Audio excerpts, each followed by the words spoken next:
కాలనీలో సాకలోడు ఉండకూడదు, ఆడుంటా ఇల్లేదంటే ఆ బాబు వచ్చి కుర్చీ వేసి కూర్చుని నాకు ఇల్లు కట్టి పెట్టి వెళ్ళాడు.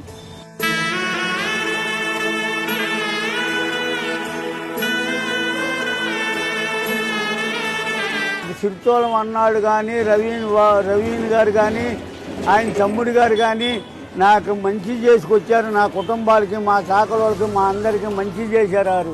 ఒకగానొకప్పుడు ఈ కాలనీలో ఉండకూడదంటే సిరిచోళం అన్న రవీన్ గారు వచ్చి కూర్చుని ఇల్లు కట్టించారు నాకు. ఇంతకన్నా మహానుభావులకి నేను దండం పెట్టం బాబు, రుణం పడి ఉన్నాను. నా ఒక్కరికే కాదు, మా శాఖలకి ఎవరికైనా సరే ఆయన చేసుకొచ్చాడు.